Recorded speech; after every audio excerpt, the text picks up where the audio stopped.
আসলে 17 জুলাই রাতে প্রথম প্রহর থেকে কিন্তু মেয়েদের রোকেহল সহ বিভিন্ন হলে কিন্তু ছাত্রলীগকে বিতাড়িত করা হয় এবং সেই হলগুলোতে কিন্তু হল প্রভোস্টের সিগনেচারে ছাত্রলীগের রাজনীতি সহ নিষিদ্ধ সহ বিভিন্ন দফা শিক্ষার্থীরা আদায় করে নেয় এবং তারই প্রেক্ষিতে তার পূর্বে তার আগের দিন যেহেতু বাংলাদেশে বিভিন্ন জায়গায় হত্যাকাণ্ড ঘটেছে তারই প্রতিবাদে 17 জুলাই কফিন মিছিল করার ঘোষণা এবং গায়েবানা জানাজার ঘোষণা দিয়েছিল বৈষম্যবিরোধী ছাত্র আন্দোলন। তারই প্রেক্ষাপটে ওই দিন সকালবেলা দুপুরের আগে কিন্তু আপনারা দেখেছেন যে আমাদের তৎকালীন ওই সময়কার একজন ছাত্র আক্তার ভাই তিনি কিন্তু যখন ক্যাম্পাসের টিএসসিতে আসেন সেই সময় তার উপর পুলিশ তিনি ওই কফিন মিছিলে যোগদানের জন্য কিন্তু ক্যাম্পাসে এসেছিলেন, তখন পুলিশ সাউন্ড গ্রেনেড মারে এবং ওইখানে কিন্তু আক্তার ভাইকে অ্যারেস্ট করে। আপনাকেই বলছি, ইন্স্যুরেন্স করলে সিটিতে সুরক্ষা পাবেন নিশ্চিত। এবং সাথে 2-3 জন সাংবাদিকও কিন্তু সেদিন গ্রেনেডে ওই সময় আহত হয়েছিল। পরবর্তীতে আমরা তখন সকলেই কিন্তু ছন্নছাড়া হয়ে যায়, মানে ভঙ্গ হয়ে যায়, আমাদের ছত্রভঙ্গ হয়ে যায়। তখন আমি টিএসসি থেকে আপনার জগন্নাথ হলের ওই পাশ থেকে ঠিক এই বাম পাশের যে রোডটা ফুলা রোড থেকে আমি আস্তে আস্তে তখন ঢোকার চেষ্টা করি, যেহেতু আমাদের গায়েবানা জানাজার সময় দেরি হচ্ছিল বারংবার এবং যখন দুপুরের জন্য গায়েবানা জানাজা ঠিক করা হয় যে এই ভিসি চত্বরে হবে, তখন আমি একা হেঁটে হেঁটে এই ফুলা রোড থেকে আসতে শুরু করি। আপনারা জানেন যে ওই দিন সকালবেলা কিন্তু ঢাকা বিশ্ববিদ্যালয় প্রশাসন সকলকে হল ত্যাগের নির্দেশনা দিয়েছিল এবং অনির্দিষ্টকালের জন্য ঢাকা বিশ্ববিদ্যালয় বন্ধের ঘোষণা দিয়েছিল। কিন্তু আমরা ঢাকা বিশ্ববিদ্যালয়ের শিক্ষার্থীরা কিন্তু ঘোষণা দিয়েছিলাম যে আমার হল আমার ঘর, হল ছেড়ে যাব না, এই ধরনের স্লোগান বা বিভিন্ন আমরা যে হল ছাড়বো না এই ব্যাপারে আমরা শপথ গ্রহণ করেছিলাম। কিন্তু আমরা যখন যত দুপুর গড়াচ্ছিল, দুপুর গড়িয়ে বিকালে যাচ্ছিল, আমরা যখন ফুলা রোড থেকে আমি আসি তখন আমরা বিভিন্ন সময় 71 সালে বিভিন্ন সিনেমা দেখেছি যে মুক্তিযুদ্ধ কেন্দ্রিক যে ভারতে শরণার্থীরা বাংলাদেশের শরণার্থীরা উঠছে, ঠিক একই পরিবেশে আমি দেখলাম কেউ থালাবাটি বাসন কেউ বা তার ব্যাগ মাথায় নিয়ে একে একে হেঁটে বাম দিক দিয়ে বেরিয়ে যাচ্ছে।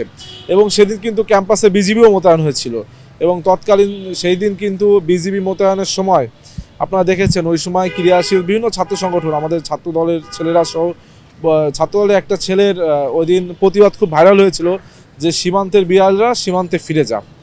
বিজিবিকেও কিন্তু আমরা মানছিলাম না সে সময়। পরবর্তীতে আমরা যখন হেঁটে আসি এখানে আমরা কফিন মিছিল এবং জানাজা, মেইনলি গায়েবানা জানাজার জন্য আমরা প্রস্তুতি গ্রহণ করতে থাকি। কিন্তু এরই মধ্যে আমাদের কাছে নিউজ আসে যে আমাদের কফিনটি এই আপনার নীলক্ষেত গেট থেকে ঢুকতে দিচ্ছে না পুলিশ।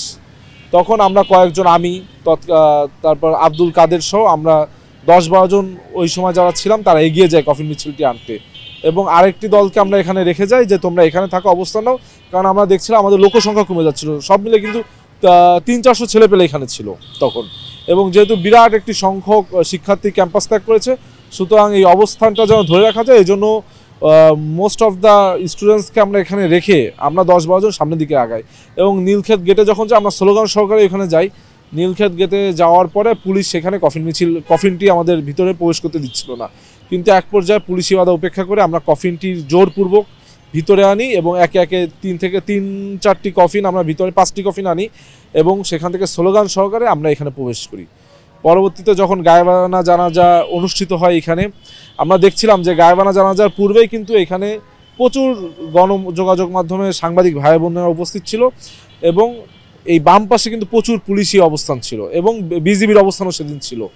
পরবর্তীতে আমরা দেখছি আমরা যখন গায়েবানা জানাজা পড়ব তার আগেই পুলিশের একটি বড় টিম তারা এখান থেকে মার্চ করে, ফুলা রোড থেকে মার্চ করে ভিসির বাসভবন হয়ে তারা চলে যায় হচ্ছে টিএসসির দিকে। তো আমরা তখন ভেবেছিলাম যে তারা হয়তো তাদের অবস্থার পরিবর্তন করছে, কিন্তু আমরা তখন বুঝতে পারিনি যে এই গায়েবানা জানাজার পরবর্তীতে আমাদের উপর হামলা করা হবে। পরবর্তীতে গায়েবানা জানাজা শেষ করার পরে আমরা সিদ্ধান্ত গ্রহণ করি, সেই সময় নাহিদ ইসলাম ছিলেন, হাসনাত আবদুল্লাহ, আরও অনেকে ছিলেন ওই সময় নেতৃত্বস্থানীয়, সকলে আমরা সিদ্ধান্ত গ্রহণ করি যে আমরা এখন মিছিল সহযোগে এই ভিসি চত্বর থেকে রাজু ভাস্কর্যে যাব, ওইখানে মিছিল পরবর্তী একটি সমাবেশ করব এবং সেখান থেকে আমরা আবার এই ভিসি চত্বরে ফিরে আসব। কিন্তু আপনি অবাক হবেন যে আপনারা জানেন, আপনারাও ওই দিন ছিলেন, আমরা যখন ভিসি চত্বর থেকে আগাতে থাকি আমাদের মিছিলের মাথা যখন রোকে হলের একটু আগে অর্থাৎ আন্তর্জাতিক মাতৃভাষা ইনস্টিটিউটের আগে যখন পৌঁছায় এবং আমাদের মিছিলের পিছন সাইড অর্থাৎ লেজ কিন্তু তখনও আপনার এই গেটটায় ভিসি চত্বরের গেটে হঠাৎ করে সামনে থেকে আমাদের উপর সাউন্ড গ্রেনেড নিক্ষেপ করা হয় এবং সেই বীভৎস শব্দে কিন্তু ছত্রভঙ্গ মানে তারা ছত্রভঙ্গ করার চেষ্টা করলে প্রথমে আমরা ছত্রভঙ্গ হইনি, এবং একের পর এক সাউন্ড গ্রেনেড এবং টিয়ার গ্যাস সেখানে নিক্ষেপ করা হয়।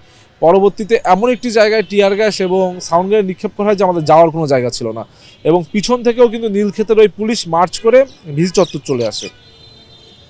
পরবর্তীতে আমরা কেউ যখন যাওয়ার জায়গা পাচ্ছিলাম না, আমরা ওই আন্তর্জাতিক মাতৃভাষা ইনস্টিটিউটের একটি ছোট্ট গেট ছিল, যে গেটটি ছিল আটকানো একটি তালা দিয়ে, ওইখানে কিছু ছেলেরা তখন ওই গেটটি আমরা ভাঙি, এবং তার পূর্বে কিন্তু একটি ওয়াটার ট্যাঙ্কও এনেছিল। সেই ওয়াটার ট্যাঙ্কেও যখন ওরা হামলা করে, আমাদের বিক্ষুব্ধ অনেক ছাত্র কিন্তু তাতে আমরা হামলা করতে গিয়েছিল, কিন্তু আমরা যারা ওখানে ছিলাম তারা তাদেরকে প্রতিরোধ করি যে না, এগুলো করা যাবে না, আমরা এইগুলো না করে আমরা একটি নিরাপদ অবস্থানে জানান দেব, নিরাপদ অবস্থানে থাকবো এবং পরবর্তী কর্মসূচি ঘোষণা করব। কিন্তু তখন পুলিশ এমনভাবে টিয়ার গ্যাস মারে যেখানে দাঁড়ানো যাচ্ছিল না। পরবর্তীতে আমি নিজে এবং অসংখ্য ছেলে পেলে তারা আমরা ওইখানে একটি দেয়াল আছে, যেটা ওই যে শিকের দেয়াল, সেটা বেয়ে আমরা ওই যে আন্তর্জাতিক মাতৃভাষা ইনস্টিটিউটের ভিতর যাই, এবং তার ভিতরে ওই আন্তর্জাতিক মাতৃভাষা ইনস্টিটিউটের ভিতর যখন আমরা প্রবেশ করছি, পুলিশ এটা দেখে তার ভিতরে টিয়ার গ্যাস মেরেছে। পরবর্তীতে আন্তর্জাতিক মাতৃভাষা ইনস্টিটিউট থেকে আরও 3টি দেয়াল পার হয়ে, আমি জীবনের দেয়াল পার হইনি, কিন্তু ওই দিন আমার 3টি দেয়াল পার হয়ে আমরা তখন সেন্ট্রাল লাইব্রেরির সামনে যাই, এবং মিছিলের পিছে যারা ছিল তারা কিন্তু প্রথমে প্রতিরোধের চেষ্টা করলেও পরবর্তীতে টিয়ার গ্যাসের তীব্র ঝাঁঝালো গন্ধ এবং গ্যাসে তারা টিকতে না পারে, তারা সকলে হলের ভিতর যায়, এবং আমরা হলের ভিতরগুলোতে অবস্থান গ্রহণ করি, এবং বেশিরভাগ ছাত্ররা আমরা ছত্রভঙ্গ হয়ে অনেকে ক্যাম্পাস ত্যাগ করি। কিন্তু পরবর্তীতে আমরা দেখেছি পুলিশ হলের অভ্যন্তরে যে ছাত্রদেরকে জোরপূর্বক বের করে দিয়েছে। এই ছিল 17 জুলাই সন্ধ্যা পর্যন্ত ঘটনা, এবং আমরা দেখেছি যে একটি হৃদয় বিদারক ঘটনা, যে 17 জুলাই রাতে যখন পুরো হল ফাঁকা হয়ে গেছে, অনেক হলে 2 থেকে 3 জন মানুষ ছিল। তৎকালীন সময় এফ রহমান হলে আমরা দেখেছি যে এফ রহমান হলের হল প্রভোস্ট, এফ রহমান অথবা সূর্য সেন হল, আমার হলটার কথা ঠিক মনে নেই, সেই হলের হল প্রভোস্ট একজন ছেলে পুরো হলগুলা কিন্তু কারেন্ট এবং পানি শূন্য করে দিয়েছিল হল প্রভোস্ট, যাতে ছেলেরা কেউ থাকতে না পারে। পরবর্তীতে তারা খুঁজতে গিয়েছে, দেখে একজন ছেলে সে অন্ধকারের ভিতর বসে আছে। তাকে জিজ্ঞেস করেছিল তুমি এখন হল ছাড়োনি কেন? সে বলেছিল যে আমার বাড়িতে আমার বাবা মা পরিবার বলতে কিছুই না, আমি কোথায় যাব। তাকেও কিন্তু জোরপূর্বকভাবে সেদিন রাতে বের করে দেওয়া হয়েছিল। এই ছিল 17 জুলাইয়ের কাহিনী, যে 17 জুলাই রাত পর্যন্ত কিন্তু আমাদের সাথে এরকম হয়েছে, এবং 17 জুলাই রাতেও আমরা রাত থেকে কিন্তু একটি সংঘর্ষ চলে। 17 জুলাই রাতে চাংখারপুলেও কিন্তু একটি সংঘর্ষ হয়েছিল পুলিশের সাথে। এইভাবেই 17 জুলাই পার হয়, এবং তারপরে থেকে 18 জুলাই থেকে মানে 17 জুলাই যেহেতু ভ্যাকেন্ট হয়ে গেছে এবং স্টুডেন্টসরা ঢাকা শহরে বিভিন্ন ম্যাচ অনেকে কিন্তু গ্রামে চলে গিয়েছিল। 17 জুলাই পর্যন্ত ঢাকা বিশ্ববিদ্যালয়ের স্টেকটা সম্পূর্ণ হাতে ছিল, এবং ঢাকা বিশ্ববিদ্যালয়ের উপর সম্পূর্ণ শোষণ নিপীড়ন চলেছিল। কিন্তু এর পরবর্তীতে কিছুদিন কিন্তু বেসরকারি বিশ্ববিদ্যালয়ে কিন্তু এই আন্দোলনের ধারা অব্যাহত রেখেছিল, যেটা পরবর্তীতে আবার ঢাকা বিশ্ববিদ্যালয়, বেসরকারি বিশ্ববিদ্যালয় সহ সারা বাংলাদেশের আপামর ছাত্র জনতা মিলে তার একটি সফল সমাপ্তি হচ্ছে 5ই আগস্ট। আসলে 17 জুলাই রাতের প্রথম প্রহর থেকে কিন্তু রোকেয়া হল সহ একে একে ঢাকা বিশ্ববিদ্যালয়ের সকল হলে ছাত্রলীগকে বিতাড়িত করা হয় চূড়ান্তভাবে, এবং সেখানে শিক্ষার্থীরা তাদের বিভিন্ন দফা নিয়ে হল পোস্টের সিগনেচার আদায় করতে সক্ষম হয়। সে সময় কিন্তু 17 জুলাই রাতের প্রথম প্রহরে কিন্তু এই ফ্যাসিজমের মূল যে ভিত, ছাত্রলীগের যে আপনার এখানে দীর্ঘদিন ছাত্রলীগ যে জেকে বসেছিল, তাদের মূল ভিত নড়ে গিয়েছিল। এবং 17 জুলাই সকালবেলা আমরা দেখেছি প্রশাসন যখন ভয়ে ততষ্ট হয়ে যায়, কারণ তখন আওয়ামী প্রশাসন ছিল, তারা কিন্তু তখন ক্যাম্পাসকে ভ্যাকেন্ট ঘোষণা করে এবং ক্যাম্পাসকে অনির্দিষ্টকালের জন্য বন্ধ ঘোষণা করে। এবং ওই দিন যারা আবাসিক শিক্ষার্থী ছিল তাদের সন্ধ্যার ভিতরে হল ছাড়ার নির্দেশ দেন বিকাল 5টার ভিতরে। তা এই একটা যে ঘটনা, আবার একই সময় তার পূর্বে তার আগের দিন রাতে এবং আগের দিন যে হত্যাকাণ্ড সারা বাংলাদেশে সংঘটিত হয়েছিল, তার প্রতিবাদে 17 জুলাই দুপুর নাগাদ আমাদের এখানে ভিসি চত্বরে গায়েবানা জানাজা অনুষ্ঠিত হওয়ার কথা ছিল। কিন্তু এই গায়েবানা জানাজা অনুষ্ঠানে যোগদানের জন্য তৎকালীন ছাত্রনেতা আক্তার হোসেন, তিনি যখন টিএসসিতে এসেছিলেন, আমরা সকলেই ছিলাম, তিনি টিএসসিতে আসার পর পুলিশ কিন্তু প্রথম সাউন্ড গ্রেনেড নিক্ষেপ করে এবং তাকে পুলিশ আটক করে। সেই সময় কিন্তু তাকে আটক করে যেমন একটি ধস্তাধস্তির মাধ্যমে, অনেক সাংবাদিক ভাইরাও কিন্তু ওই দিন আহত হয়েছিল সাউন্ড গ্রেনেডে। এর পরবর্তীতে আমরা তখন ছত্রভঙ্গ হয়ে যাই সাউন্ড গ্রেনেডের বাধার মুখে। পরবর্তীতে আমি ব্যক্তিগতভাবে টিএসসির ওই এলাকা থেকে বাংলা একাডেমি হয়ে ফুলার রোড থেকে ভিসি চত্বর আসার চেষ্টা করি, কেননা ক্যাম্পাসে তখন প্রচুর পরিমাণ বিজিবি মোতায়েন ছিল, পুলিশ মোতায়েন ছিল। তো আমি যখন ফুলার রোড থেকে আসছিলাম, এই বামপাশের রোড ফুলার রোড থেকে ভিসি চত্বর আসছিলাম, আপনি জানেন যে হল ভ্যাকেন্ট ঘোষণা করার পরে কিন্তু হলের শিক্ষার্থীরা প্রতিবাদ করেছিল, হলের শিক্ষার্থীরা শপথ করেছিল যে আমরা কেউ হল ছেড়ে যাব না, হল আমার বাড়িঘর, আমি হলেই থাকবো। এই ধরনের বিভিন্ন স্লোগানে মুখরিত ছিল এই বিশ্ববিদ্যালয় ক্যাম্পাস মল চত্বর।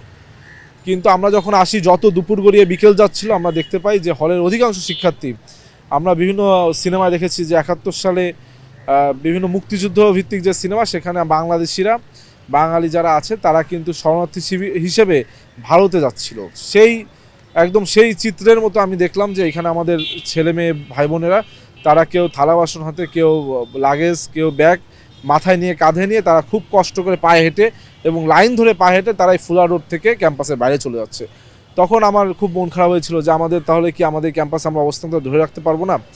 যা হোক, পরবর্তীতে আমরা যখন এই ভিসি চত্বরে আসি, ভিসি চত্বরে এসে আমরা দেখি প্রচুর পুলিশই মোতায়েন করা হয়েছে এবং সেখানে না হলে 400-500 পুলিশ অবস্থান নিয়েছে এবং পুলিশ যত ছিল তার অর্ধেক অনেক যে সংবাদ মাধ্যম কর্মী, গণমাধ্যম কর্মীরা ছিল, তারা ছিল আমাদের ওই সময় সাহসের একটি জায়গা যে না, সাংবাদিকরা রয়েছে, সুতরাং এখানে যাই হোক সেটা সারা বাংলাদেশের মানুষ দেখতে পারবে। তো আমরা এখানে দাঁড়াচ্ছি, আমরা দাঁড়িয়ে যখন প্রস্তুতি নিচ্ছি এখানে যে গায়েবানা জানাজা পড়ব, ঠিক সেই মুহূর্তে আমাদের কাছে নিউজ আসলো যে নীলক্ষেত গেট থেকে পুলিশ তার কফিন বক্সটি, আমাদের এখানে 4-5টি কফিন বক্স আসবে, কফিন ঢুকতে দিচ্ছে না। তখন আমি তৎকালীন সমন্বয়ক আব্দুল কাদের সহ আরও 6-7-8 জন আমরা তখন সিদ্ধান্ত নিই যে আমরা 10-12 জন ওইখানে যে কফিনটি আনবো এবং এইখানে অবস্থানটা ধরে রাখা যেহেতু জরুরি, মাত্র 300-400 শিক্ষার্থী আমাদের ছিল, যেহেতু অধিকাংশ বাড়ি চলে গিয়েছে, সুতরাং অবস্থানটা ধরে রাখার জন্য এইখানে বেশিরভাগ শিক্ষার্থীরা থাকবে। তখন আমরা মিছিল সহকারে 10-12 জন যাই, যে পুলিশ ওইখানে ব্যাপক বাধা দেয়, কফিনগুলো ঢুকতে দেয় না। ওই বাধার মুখে আমরা কফিনগুলো নিয়ে স্লোগান সহকারে কিন্তু এই গায়েবানা জানাজা পড়তে আসি। পরবর্তীতে গায়েবানা জানাজা সম্পূর্ণ হবার পরে আমরা এখানে নাহিদ ভাই ছিল, আরও অনেকে ছিল, হাসনাত আবদুল্লাহ সহ আরও অনেকে ছিল তৎকালীন নেতৃত্বস্থানীয়। আমরা সকলে সিদ্ধান্ত নিই যে আমরা এই মিছিলটি এখান থেকে গায়েবানা জানাজা কফিন সহ মিছিল নিয়ে রাজু ভাস্কর্যে যাব। মিছিল পরবর্তী সমাবেশ হবে এখানে, সেটি শেষ করে আমরা ভিসি চত্বরে এসে পরবর্তী কর্মসূচির মাধ্যমে শেষ করে দিব। কিন্তু আমরা যখন এই গায়েবানা জানাজা পড়ছিলাম, তখন কিন্তু পুলিশের একটি বড় অংশ তারা মার্চ করে এই ভিসির বাসভবন থেকে, ভিসি চত্বর থেকে তারা রাজু ভাস্কর্যে চলে যায়। আমরা ভেবেছিলাম এটা তাদের স্বাভাবিক, তারা পরিবর্তন করছে, স্থান পরিবর্তন। কিন্তু পরবর্তীতে আমরা যখন মিছিল শুরু করি, আমাদের মিছিলের মাথা যখন এই গুরুদ্বার নানক শাহী ক্রস করেছে আন্তর্জাতিক মাতৃভাষা ইনস্টিটিউটের ওইখানে, আমাদের মিছিলের লেস কিন্তু তখন ভিসি চত্বর।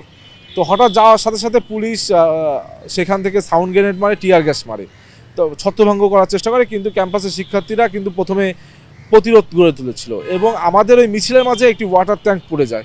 তো বিক্ষুব্ধ শিক্ষার্থীরা যখন আমাদের উপর হামলা করা হয়, তারা কিন্তু ওই ট্যাঙ্কে হামলা করতে চেয়েছিল, কিন্তু আমরা অনেকে সেদিন এটা ঠেকিয়ে দিয়েছি যে না, আমরা শান্তিপূর্ণভাবে এখানে থাকবো এবং একটি নিরাপদ অবস্থান নিয়ে পরবর্তী কর্মসূচি ঘোষণা করবো। কিন্তু পুলিশ সেখানে এত পরিমাণ টিয়ার গ্যাস এবং সাউন্ড গ্রেনেড নিক্ষেপ করে, মুহূর্তের ভিতর সব ছত্রভঙ্গ হয়ে যায় এবং নীলক্ষেত গেটের ওই পুলিশও কিন্তু মার্চ করে ভিসি চত্বর আসে, অর্থাৎ দুই পাশ থেকে একটা চাপ আমাদেরকে দেয়।